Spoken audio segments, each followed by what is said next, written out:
Nyai mawon. Assalamualaikum warahmatullahi wabarakatuh. Assalamualaikum. Waalaikumsalam warahmatullahi Bismillahirrahmanirrahim. wabarakatuh. Alhamdulillahirabbil wassalatu wassalamu ala asyrofil anbiya'i wa ala alihi wa sahbihi ajma'in. Amma ba'du. Yang kami hormati Ketua PC Fatayat NU Kota Mojokerto, sahabat Dewi Al-Hajar. Yang kami muliakan pemateri kita pada hari ini, yakni sahabat Ning Haja Faiko Zuhdiana serta sahabat-sahabat yang dirahmati oleh Allah. Alhamdulillah wa syukurillah, hari ini 6 Ramadan 1446 Hijriah atau 6 Maret 2025 Masehi, kita dapat hadir di Majelis Aji Fatayat mengaji yang insya Allah penuh barokah. Alhamdulillah, karena sore tadi Zoom kita mengalami kendala, maka alhamdulillah Allah menakdirkan hari ini masih cancel liburnya agar kita bisa hataman di bulan Ramadan ini. Ya, baiklah sahabat-sahabat, untuk mengawali kegiatan hari ini, marilah kita mulai dengan bacaan seperti biasanya, bacaan sholawat at-tahzi 3 kali bersama-sama. Bismillahirrahmanirrahim. Allahumma sholli sholatan kamilah wa sallim salaman tamman ala sayyidina Muhammadin alladhi tanhallu bil uqad wa tanfariju bihil kurab wa tuqda bil hawaij wa tunalu bihir raghaib wa husnul khawatim istasqal ghamamu bihil karim wa ala alihi wa sahbihi fi kulli lamhatin wa nafasin bi'adadi kulli ma'lumin lak birahmatika ya arhamar rahimin. Terima kasih sahabat-sahabat sekalian. Rabbi zidni ilma warzuqni fahma waj'alni minas sholihin. Semoga kita ditambahkan ilmu, dimudahkan faham, ilmu yang barokah, yang bermanfaat, sehingga kita dapat dimudahkan untuk mengamalkannya. Untuk berikutnya, memasuki sesi pengajian, yakni pengajian kitab Safinatun Najah yang akan dikaji oleh sahabat kita Ning Haja Faiko Zuhdiana. Monggo Ning Diana dengan hari ini dengan fasulun fin najasa tinggi Ning. Nggih. Kepada sahabat-sahabat dipersilahkan nantinya ketika ada pertanyaan langsung mawon ditulis di komentar. Nggih, di akhir sesi. Oke, langsung saja kepada beliau Ning Diana, monggo kami haturkan. Matur suwun sangat Ning Yaya nggih, garcep. Monggo kita awali kalian Fatihah kepada sesepuh kita, kepada Kanjeng Nabi, kepada dzurriyyahnya, kemudian kepada alim ulama ya. Kemudian pengarang kitab yang akan kita kaji, guru-guru kita, orang tua kita, dan seluruh umat muslimin baik yang masih hidup maupun sampun mendahului kita. Ila hadratin Nabil Mustafa Habibina wa Syafi'ina Muhammadin sallallahu alaihi wasallam wa ala alihi washabihi wa azwajihi wa dzurriyyatihi wa ahli baitil kiram wa jami'i masyayikhina wa abaina wa ummahatina wa jaddatina wa jaddatina wa dzurriyyatina usulina fu'ina man ahsana ilaina wa man ahabbana fillah wa hababina wa li jami'il muslimin wal muslimat wal mu'minin wal mu'minat al ahya'i minhum wal amwat, wa khususan ila alif hadzal kitab Safinatun Najah Syekh Salim bin Sumir Al-Hadrami wa syarah Safinatun Najah Syekh Nawawi Al-Bantani rahimahumallah ta'ala wa ghafara lahumul Fatihah. A'udzu billahi minasy syaithanir rajim. Bismillahirrahmanirrahim. Alhamdulillahirabbil alamin arrahmanir rahim maliki yaumiddin. Iyyaka na'budu wa iyyaka nasta'in ihdinas siratal mustaqim. Shiratal ladzina an'amta 'alaihim ghairil maghdubi 'alaihim waladdallin. Amin. Bismillahirrahmanirrahim. Faslun utawi iki iku fasal sesuci atau utawi iki iku fasal suci-wiji fima yathuru minan najasati. Fima kang iku tetep nerangake perkara yathuru kang bisa suci apa ma minan najasati saking pira-pira perkara kang najis. Alladzi utawi perkara yathuru kang bisa suci minan najasati saking pira-pira perkara najis iku salah satun telu. Al-khamru rupane khomer. Idza takhallalat ing dalem nalikane den dadekake cukak binafsiha kelawan awak dhewe ne khomer wajildul mayitati lan lulangi batang idza dubigha ing dalem nalikane den sama apa jildul maitah wa malan barang soro kang dadi apa ma iku hayawanan hayawan. Pasal pertama setelah tayamum wudu dan seterusnya yang sampun dijelaskan oleh Ning kita yang sampun mumpuni, kemudian saya melanjutkan pada bab najis. Kiai pengarang kitab Safinatun Najah ini membahas fasal najis itu diawali dengan perkara apa yang bisa atau bisa suci. Perkara itu najis, tapi bisa suci dengan sendirinya. Yang pertama adalah khomer, atau dikatakan fermentasinya arak. Ini ku jadi cuka. Fermentasi yang tanpa bantuan tangan manusia. Jadi melalui zat-zat yang ada dalam kandungan arak itu sendiri. Jadi cuka dihukumi halal. Kemudian wajildul maitah dan kulit mayit. Jadi apapun perkara yang dia itu bisa berubah menjadi sesuatu yang baik dan perubahan tanpa campur tangan manusia, maka itu dihukumi halal. Jadi dalam kaidah fikihnya dikatakan mengikuti metode istihlal. Kados kalau contoh sekarang, selain cuka apa? Air PDAM. Air PDAM itu asalnya kan air keruh, air yang najis. Nah, ketika dijadikan air suci melalui proses zat-zat yang ada, bukan campur tangan di ude atau dengan tangan kita atau dengan bukan, tapi melalui aliran yang sudah disiapkan oleh manusia, sama dengan cuka. Kemudian yang saat ini juga ada metode istihlal dalam fikih adalah air comberan yang akan menjadi, kalau di Singapura itu akan jadi air minum. Kalau di PDAM itu air keruh, tapi di Singapura itu muncul sekarang air mineral berasal dari air comberan. Itu sudah diteliti oleh para ulama dan mengikuti kaidah istihlal. Jadi bersih. Yang tadinya bukan keruh saja, air limbah lah katakan seperti itu, tapi air itu menjadi bersih dengan proses yang dianggap halal oleh para ulama fikih saat ini. Sama itu bisa dikatakan istihlal. Jadi kaidah istihlal ini bukan hanya pada cuka, tapi termasuk dari skincare kita. Yang ahli dalam skincare pasti tahu zat-zatnya itu mengandung hal-hal yang banyak sekali harus difermentasi. Ada berapa, 1 minggu, 2 minggu, dan sebagainya. Atau ada yang dari tai burung. Ada yang menghilangkan supaya glowing, itu bagaimana? Itu campuran zatnya bukan, ada yang dari tai burung, ada yang dari ini debunya apa? Kalau di Thailand itu jadi skincare. Itu saya tahu itu penelitiannya di situ. Skincare yang kita pakai dan harus halal. Jadi diproses melalui proses istihlal. Kemudian jildul maitah, perkara yang haram, najis menjadi bersih. Contohnya jildul maitah ini disamak. Kemudian selain jildul maitah adalah jildul maitah yang sekarang saat ini berkembang, yaitu seperti membuat tas, sabuk, dan tas yang paling mahal itu tas dari kulit gajah. Ada kulit gajah itu bisa menjadi tas yang istimewa. Sabuk gitu ya.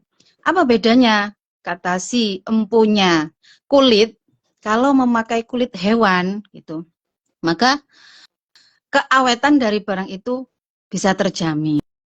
Kemudian sabuk yang paling mahal itu adalah terbuat dari kulit apa ya? Saya lupa itu. dengan kancing dan emasnya itu dari giginya gajah, taringnya gajah, yang dipecah taringnya gajah.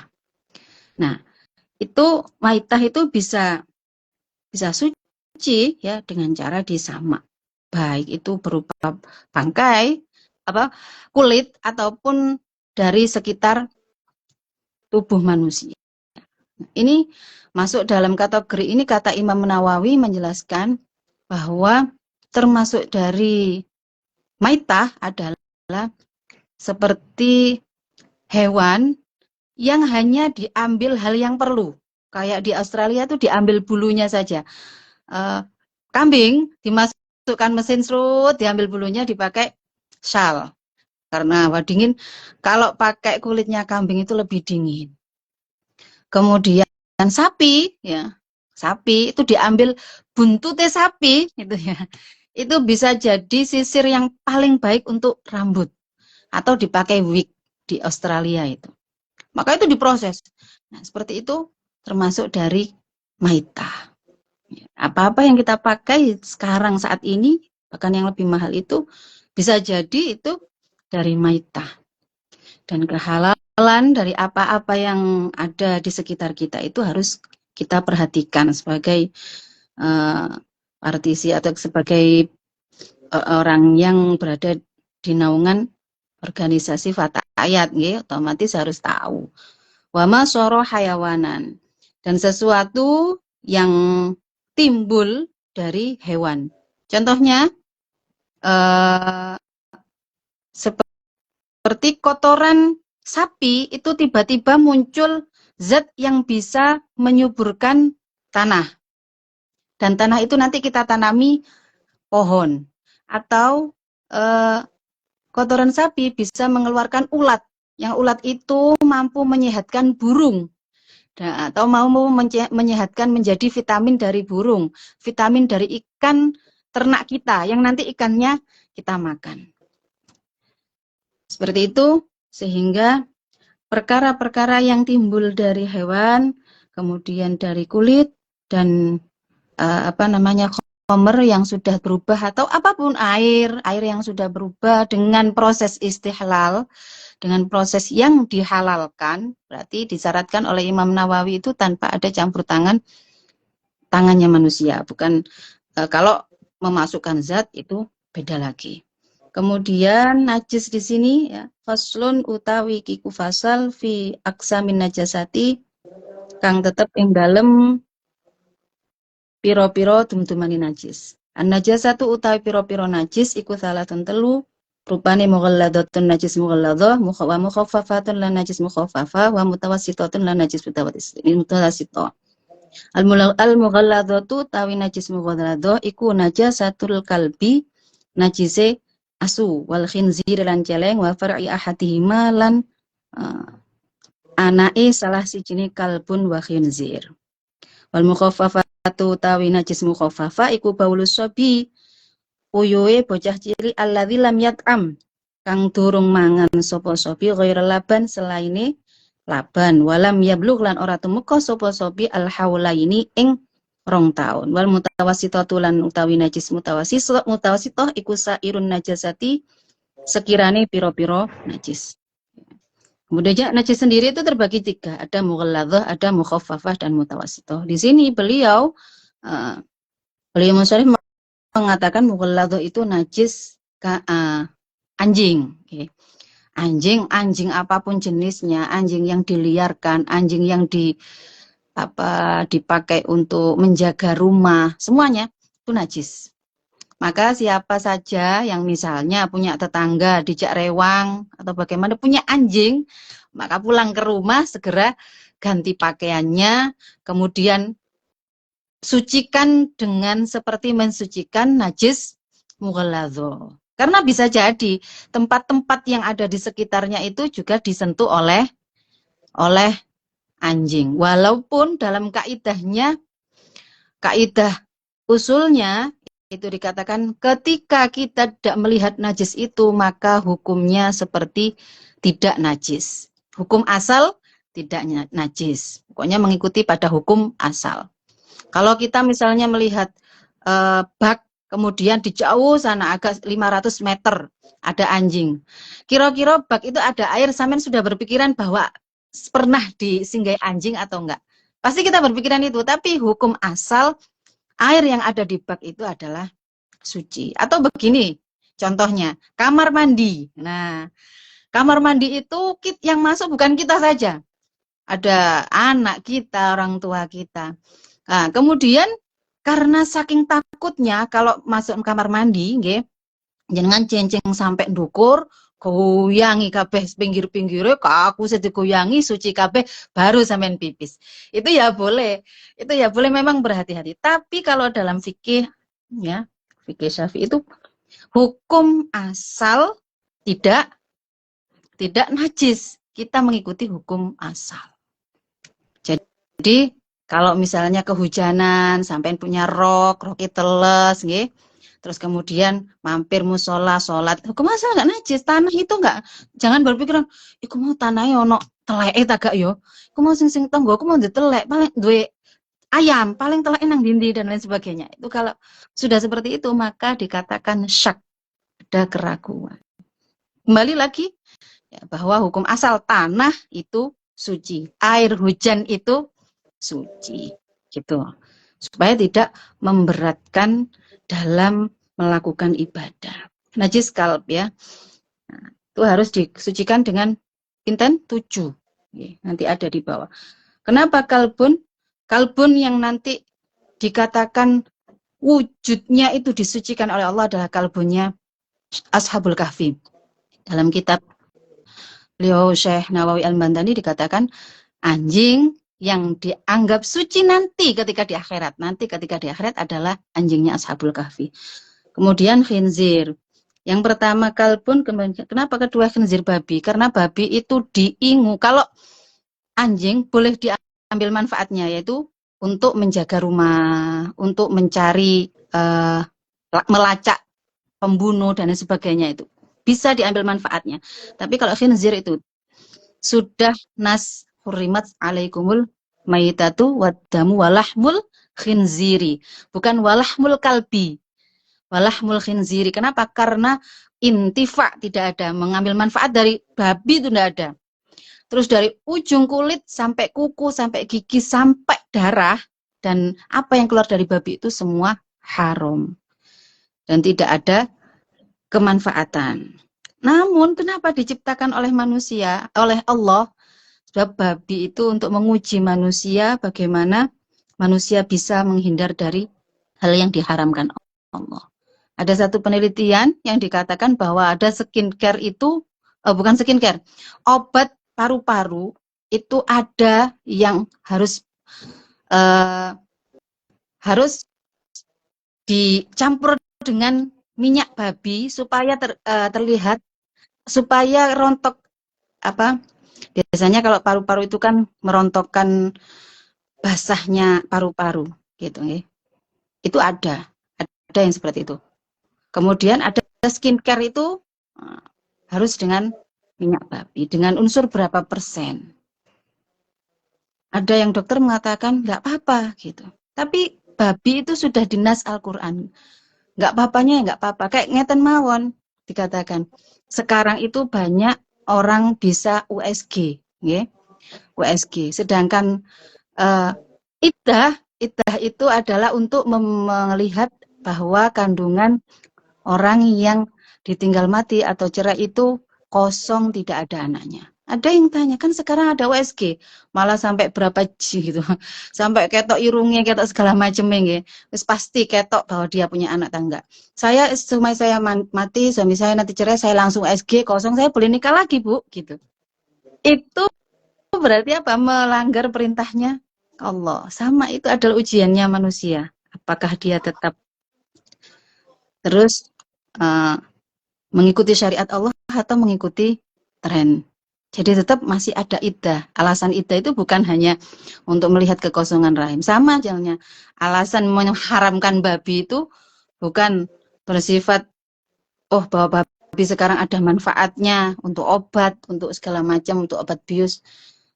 Obat itu Allah kasih adalah perkara halal. Kalau seandainya ada perkara yang tidak halal tercampur di situ, maka harus melalui proses. Dan proses itu harus diketahui oleh orang yang ahli agama juga. Gitu. Seberapa persen diperbolehkan kandungan babi itu masuk dalam obat-obat kita. Kemudian, far'i ahadihima. Anak dari keduanya. Itu dianggap najis. Kecuali nggih, misalnya ada kambing ku nyusu nanggone babi karena campur peternakannya. Apakah kambing itu haram gitu? Ataukah nyusu kepada anjing saking akrabe, saking bendinane ketemu sampai nggak ada takut akhirnya nyusu. Dan kambing itu disembelih. Apakah disembelih secara syar'i nggih? Apakah kambing itu haram? Tidak. Bukan seperti rodoah seperti manusia. Jadi kambing itu tetap halal walaupun air susu babi atau air susu anjing itu masuk di dalam tubuhnya kambing. Kecuali yang diharamkan adalah anjing nikah dengan babi keluarnya kambing. Nah, kambingnya itu dihukumi haram karena lahir dari salah satu dari keduanya.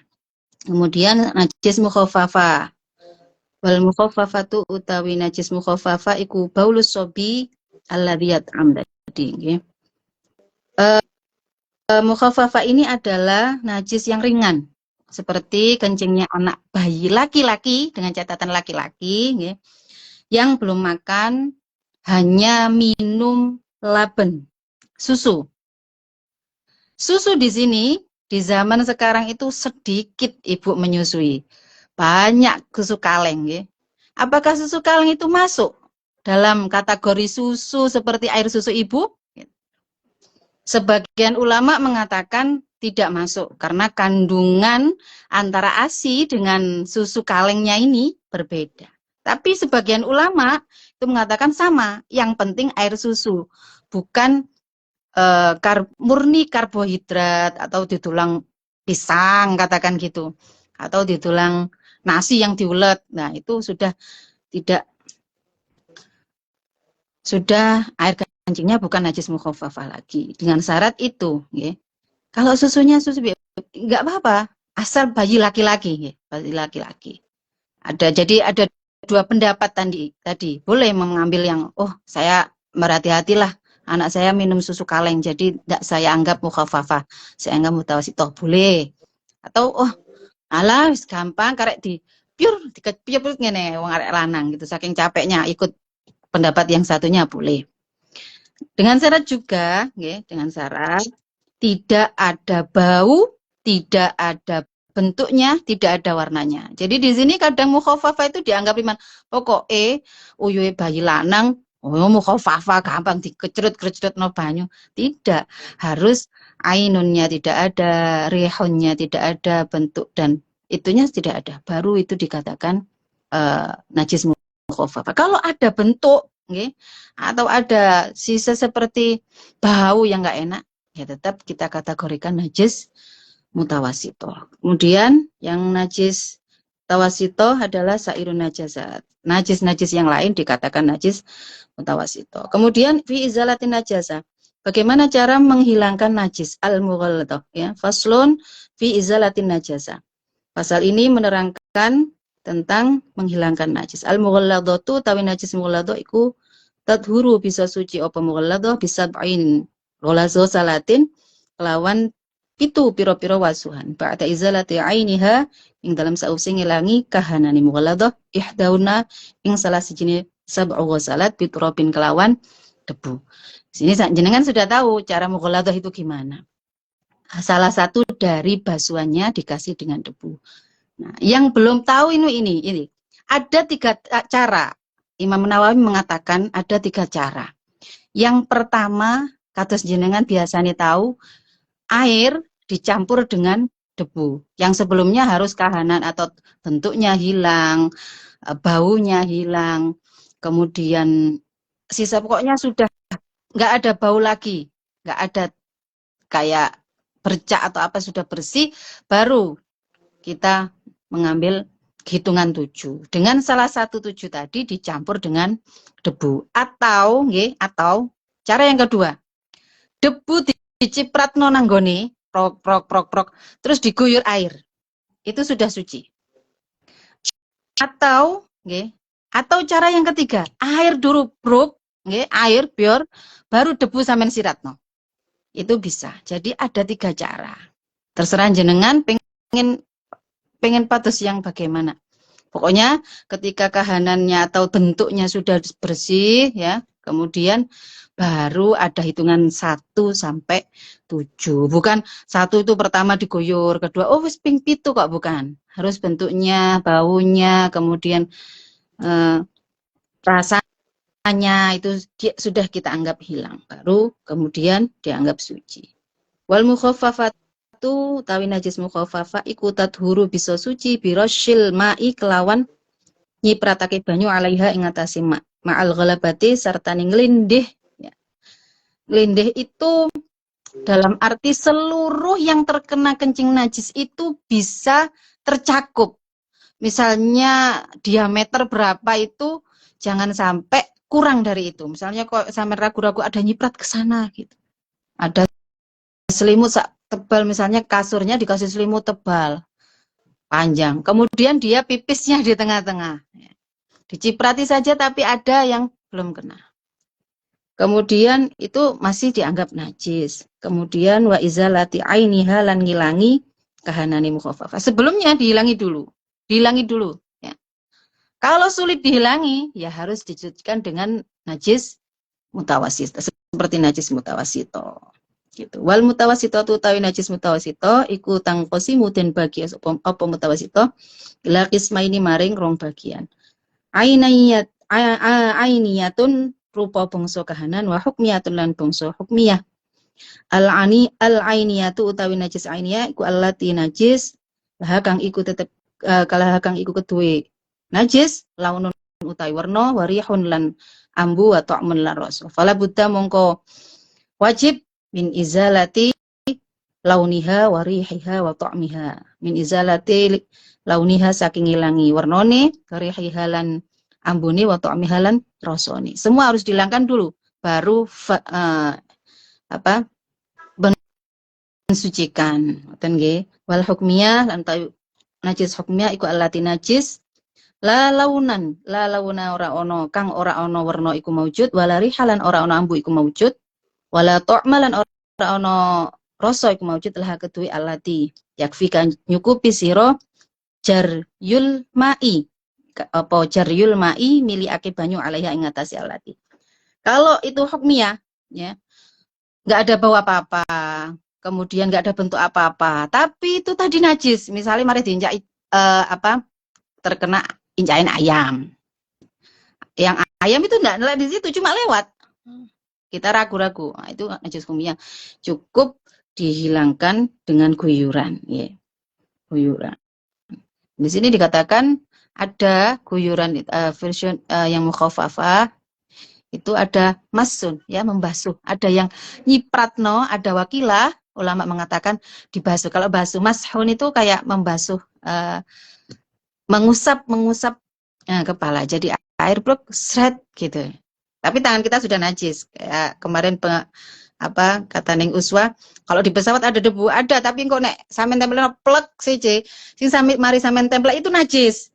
Nah, sekian banyak orang di depannya itu cuma satu najis kabeh sak. Itu. Satu debu.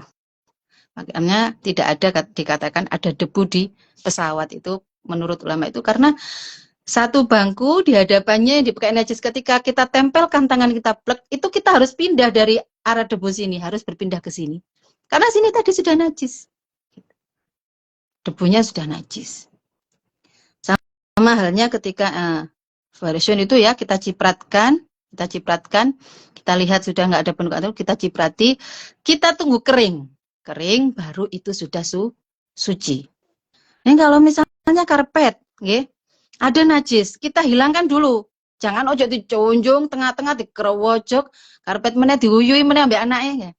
Kita hilangkan dulu najisnya. Kita hilangkan dulu bentuknya, warnanya apa wis pokoknya bagaimana cara menghilangkan. Setelah itu kita ciprati air Kita seperti goyor ya, sampai berapa gitu. Kita tunggu dulu kering. Atau bisa jenengan keringkan, dikeringkan dengan gombal-gombal. Nah, sing najis iku gombale, nggih. Sing najis gombale, bukan karpete. Air yang meresap pada gombal itu baru najis. Ini ibu-ibu penting ya, karena biasanya nun sewu kurang memperhatikan najis. Apalagi ibu-ibu yang punya bayi. Nah, nggih. Satu ketika punya bayi, ketika tangan ini nggih, tangan iki sangat penting Mbah kula nek mesen. Nek nyandak bayi kudungan. Karena bisa jadi kita plek, ini belum cawik, kita jawil-jawil tangan dan setiap akan sholat atau apa itu lupa bahwa rambut kita itu terkena najis. Paling enggak sampean iketan atau apa, pokoknya bisa menghindari hal-hal najis. Ini pendidikan penting bagi ibu kepada anaknya, ya, supaya anak itu bersih dari hal-hal yang tidak baik. Ya. Jadi kalau itu tadi bayi kan biasanya nangis kita gopo, kok kudungan dhisik kaya apa gitu nggih. Ya paling enggak sing selobokan nggih. Itu untuk mengantisipasi kita sholat nggak usah keramas lagi gitu. Nggak usah membersihkan yang lain-lain, cukup ganti pakaian. Nah, kemudian yang terakhir apa? Niku wau sampun nggih. Memilihkan air. Jadi memilihkan air itu bukan nanti karpetnya diangkat dipilih enggak. Tadi bisa dikatakan kita kasih air nggih, seret, kemudian kita ambil gombal yang kering, kita presnya kita keringkan dengan gombal itu, tapi jangan diincak dhisik, ojo diparandi sampai kering. Atau sekarang bisa ada pengering yang apa? Pengeringnya ibu-ibu yang sudah sangat profesional niku bisa pakai itu juga bisa, atau tunggu kering pasti nanti insya Allah itu sudah dianggap tidak najis. Atau misalnya sampean di dapur, anaknya depan TV ngoyo, kemudian sampean endi ngoyo ya kan biasanya ibunya gitu. Anak kan nggak tahu pipisnya di mana. Nah, coba jenengan secara rasio mungkin diguyangi kabeh sak omah kan enggak ya nggih? Ambil gombal, cari tempat yang basah, kita tutup gombal dulu, plek, dan gombalnya itu najis. Ambil, kalau sudah jangan diambil dulu, nanti gombal yang najis ini kalau masih basah itu kemana-mana. Itu apa? Diangkat dulu anaknya, jangan dekat ke basah itu. Kemudian kalau sudah kering kita lihat bau enggak, baru kita proses untuk mensucikan. Bagaimana caranya? Ya, caranya kita hilangkan bau dulu, kita hilangkan bentuknya. Kalau ada bentuknya, ya. Sekiranya itu sudah seperti yang lain, sudah bersih, baru itu kita sucikan dengan cara najis mutawasito. Cukup, ngoten mawon ning Yaya, saya kembalikan kepada hostnya. Monggo ning. Oke, matur nuwun. Alhamdulillah wa syukurillah, sahabat-sahabat yang dirahmati oleh Allah. Hari ini kita dapat ilmu tentang najis yang bisa disucikan, kemudian pembagian najis, kemudian ada sekalian cara mensucikan najisnya. Sampun lengkap dijelaskan oleh Ning Diana. Untuk sesi yang pertama sudah selesai, dan kemudian lanjut ke sesi kedua yaitu tanya jawab. Jika ada pertanyaan, monggo silakan ditanyakan. Napa untuk hari ini sampun sami paham nggih. Atau saking kula nggih, saged nggih nggih. Monggo. Udah mawon. Kula kepingin tahu tips dari Ning Diana cara mencuci baju ngoten. Sing cuci, sing mboten mamang, sing econe ya napa, sing mboten buang-buang air, sing sae. Tips umbah-umbah ning. Monggo. Nggih, mungkin kan ibu-ibu sudah eco loh ndamel mesin cuci, nggih. Nggih. Kelihatannya fikih itu seperti membuang-buang air, padahal ada cara bagaimana kita menghemat air. Kados ajaran guru-guru kita itu memang bukan buang-buang air, cuman murid-murid itu mungkin memaknai berbeda-beda. Terus ngeten, baju itu ketika kita kasih air, nggih, kita pisah dulu. Ada baju yang mungkin baju itu memang nggak najis gitu ya. yang biasa kita pakai sholat, gitu. Itu nggak najis. Saya katakan tadi, kita pergi kemana-mana, kena hujan, kekecewaan seperti itu sebenarnya nggak najis. Hukum asal tidak najis. Yang najis itu ketok telek ayame, kita incak, kena kelambine awak dhewe, itu najis. Atau ketika kita ke kamar mandi umum dengan anak kita pipis nyiprat, nggak niku najis. Tapi kalau kita nggak tahu asalnya bahwa orang itu tadi pipis diguyang-guyang rono terus nyiprat ini, itu kan mengasah otak, akhirnya najis semua di kepala, di mana-mana najis. Atau misalnya gini, Samen punya temen dulu di kuliahan, akhirnya bajunya nyadis nama, dia wudhu kuwecaan tekon jero kuwecaan metu sret. Menurut sampean iku mau bener tagak wudune pasti kok iku apa najis semua. Akhirnya sampean bagaimana? Sholat dengan dia, saja tadi wenggirno cek gak kena najis. Nah itu enggak bagus ya. Akan terjadi keraguan syak. Syak itu termasuk dari apa? Termasuk dari setan, harus dihilangkan. Jadi fikihnya itu mudah saja.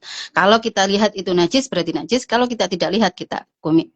Nah untuk mencuci tadi itu kembali kita pisahkan dulu bajunya gini. Manten ngonten, yang baju yang sudah kita anggap suci, kita proses dengan proses yang sudah kita tahu. Baju yang dianggap tidak suci, kita taruh di tempat kecil, kita guyuri air dulu, jangan campur sabun. Biasanya ibu-ibu itu sabun dulu, karena baju itu cara menghilangkan bentuk, bau, dan apa itu dikasih air. Dikasih air.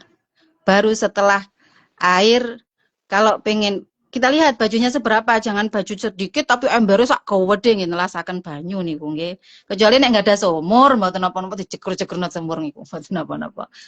Nah, itu seperti itu. Atau ada sumur, olah besar, kita celupkan saja, plek, dah suci. Kita celup-celupkan saja, jangan dicampur dengan sabun. Karena sabun itu merubah sabun yang bersamaan dengan hal najis itu bisa merusak najis. Najis itu bisa rusak dengan sebab zat yang lain. Maka istihlal itu tidak boleh dengan zat yang lain. Kalau dengan bantuan hal yang bisa menjalankan dia untuk bisa suci itu boleh. Tapi kalau dicampurkan itu nggak ada. Kayak juga itu kan karena fermentasi didiamkan gitu. Sama. Nah, itu setelah itu kita bisa tahu seberapa banyaknya, kemudian kita guyur air yang sekiranya sudah kahanannya tadi nggih. Apa kalau biasanya diguyur itu kalau baju putih itu airnya jadi keruh. Air keruh itu kahanannya sudah keluar. Jangan ada yang berkata sampai amber nggih, sampai krowoco kan.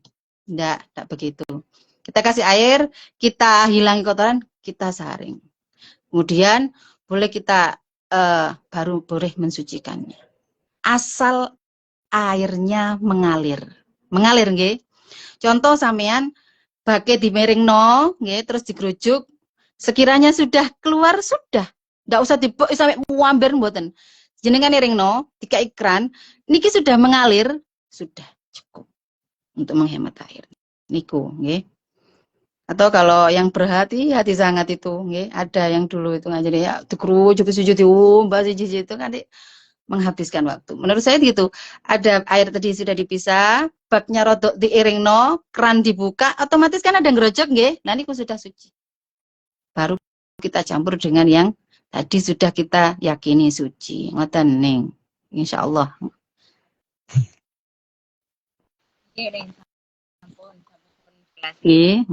Lanjut, betul apa Neng? Jangan pasti ada waktu. Ada niki nunggu maghrib. Oh nggih. Mas lama.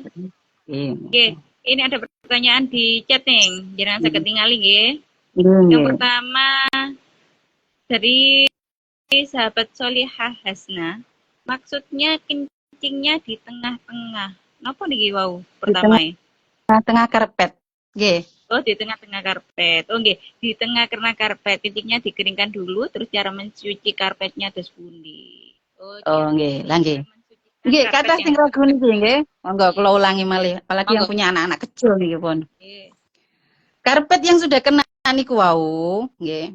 Kita hilangi dulu kan basah misalnya ngoten nggih. Terkena kita ambil kain yang bersih harus kain yang suci dan kering, nggih. Kemudian kita tempelkan, kita ambil airnya tadi. Ada kan misalnya jenengan nek tisu ngoten mari utkutan banyu piyak ngoten kan jenengan keringaken kali tisu. Saged kali tisu nggih saged. Dikeringkan, ambil tisu anu apa yang kering lagi sampai sekiranya air yang ada di karpet itu hilang. Nah, setelah itu kita lihat ono kuning atau ada apa misalnya ada bentuknya kuning ya. Nah, itu kita bersihkan dulu pakai sabun. Sekitar najisnya saja, nggak apa-apa di sekitar najisnya. Kita bersihkan jangan sampai merantak-merantak sana. Mana sekitar najisnya di situ. Sudah? Ya misalnya jenengan sabun nggih. Jenengan sabun pokoknya menghilangkan kahanannya dulu, kemudian air atau apa dibersihkan. Setelah itu nggih, karpet tetap terlebar gini. Mbak mboten usah diangkat-angkat sampean kin dadi wetenge loro. Bapak kurang mulai kok angkat-angkat. Karpet sampun niku nggih. Terus jenengan keringkan lagi. Keringkan lagi, entah tisu, entah nopo, entah gombal atau serbet lah nggih, sing niku dikeringkan lagi. Nah, setelah dikeringkan ditutup dulu dengan kain kering lagi, ditinggal. Tunggu kering suci. Suci jenengan salat mriku mboten napa-napa. Mboten usah diangkat.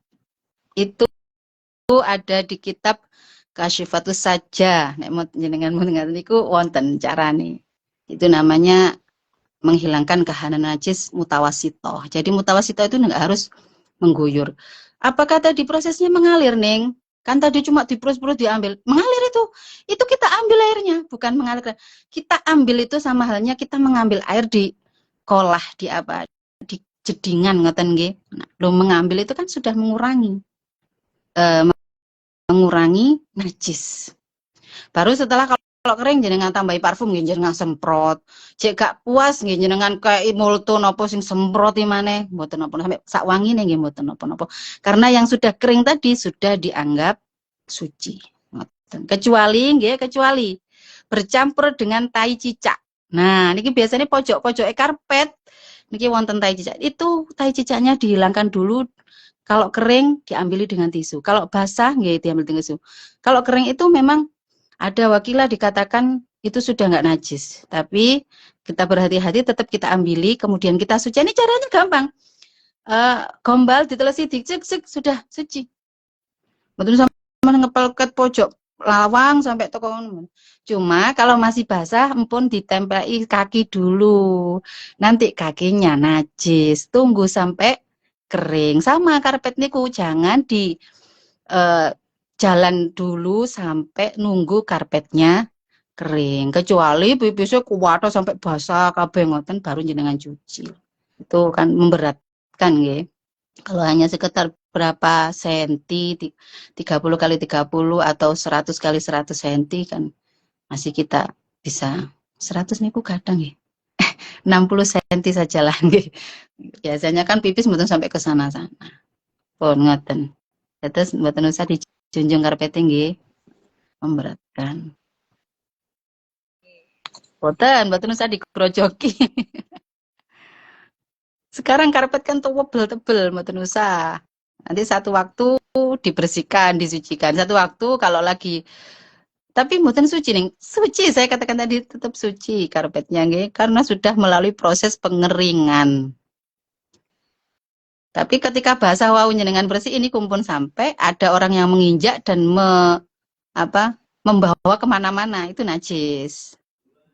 Ngoten nggih. Sampun? Mbak anu sapa sinten Mbak niki? Sampun ning liha ning Dewi Al-Hajar. Namun jelas nggih, ngoten lebih mudah insyaallah yang lebih bisa diikuti dan diyakini nggih. Mboten usah mamang. Wonten kitab niki. Mboten perlu digrojok-grojok sing kata ngene nggih. Nggih, mboten perlu. Nggih.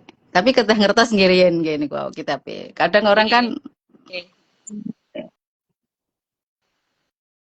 oh nggih.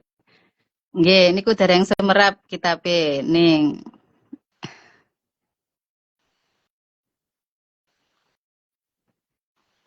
Nggih, kathah sing digrojoki ngoten. Memang harus mengalir. Nah, makna mengalir niki lho, itu ada tafsirannya. Kados mashun nggih, mengusap. Mengusapnya Imam Syafi'i, mengusapnya Imam Maliki, mengusapnya Imam Hambali itu beda. Kalau Imam Syafi'i cukup 3 helai niki sudah cukup. Kalau Imam Hanafi itu harus sebagian kepala, rambut kabeh digerujuk nggih. Ada yang dijopok si jidak slit, lah sing gondol-gondol ya napa? Lah niku dibahas semua. Jadi fleksibel kita punya 4 madhab niku nggih. Nggih. Nggih, sampun? Ngoten nggih. Jadi pipi Nggih. iki masuk najis mukhafafah, cara mensicikannya mukhafafah juga. Tapi kita dipermudah dengan tafsiran yang lebih mudah, ngoten nggih.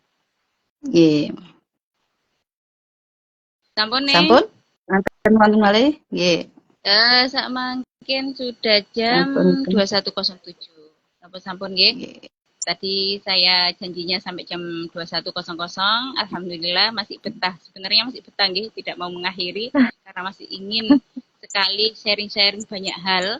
Tentu saja apa yang kita alami sehari-hari itu banyak sekali keraguan atau ngene bener ta ngene ta nggih. Masih kita lanjutkan besok bisa juga ditanyakan kembali bab yang sekarang ini atau kita besok lagi lanjut bab apa nggih? Haid dan nifas nggih. Lebih menarik lagi. Nah, ibu-ibu juga ini nggih, jangan sampai ketinggalan. Besok insya Allah kita jumpa lagi seperti biasanya sore jam 4 sore nggih di Zoom. Insya Allah nggih, sampun siap nggih Zoom-nya nggih. Untuk Zoom-nya sama siap nih. Kados insya Allah nggih. Nggih, nek mangke mboten siap nggih saged langsung kita maraton ke IG aja. Nggih, ngoten nggih. Untuk sahabat-sahabat sekalian, kita usahakan istiqomah untuk hataman di bulan Ramadan ini. Jadi tidak ada kata libur nggih. Insya Allah seperti hari ini diusahakan terus. Kalau enggak berjumpa di Zoom, kita berjumpa di Instagram. Kalau enggak itu nggih sosial media lainnya juga masih banyak gini. Nggih. Oke. Pokok harus belajar nggih. Sahabat-sahabat Fatayat harus belajar semua nggih. Nggih. Terus nih. Kata-kata penutup nih monggo terakhir. Monggo. Oh nggih. Terus sebenarnya fikih itu fleksibel nggih. Yang berat itu adalah kata-kata orang. Ngoten mawon. Yeah. Jadi ketika kita melakukan sehari-hari, kita harus tahu ilmunya, bertanya kepada yang tahu, dan ada dasar hukumnya. Ngoten. Apalagi jadi wanita, nggak ada yukong, ya. Kemudian sehari-harinya bersinggungan dengan najis, dengan wudhu, dengan tayamum, dengan debu, dan lain sebagainya.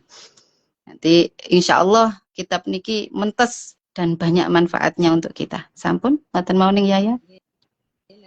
Alhamdulillah untuk hari ini langsung saja kita tutup dengan doa kafaratul majelis. Subhanakallahumma wa bihamdika asyhadu an la ilaha illa anta astaghfiruka wa atubu ilaik.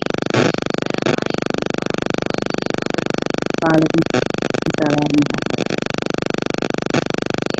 Kalau aiki kula lancar kirangan Zoom kok nyendat-nyendat. Nggih, kula nggih mboten ngertos ngaten niku. Ya napa? Nggih njirang cobi mawon menawi saged lancar nggih mugi-mugi mawon. Nggih, sampun ning. Nggih, Diana sampun maghrib napa? Niki hampir jam pinten. Nggih, minta doanya. Sampun nggih, kula pamit riyen. Nggih, Fatayat semoga lancar jaya. Monggo Mbak ini sampun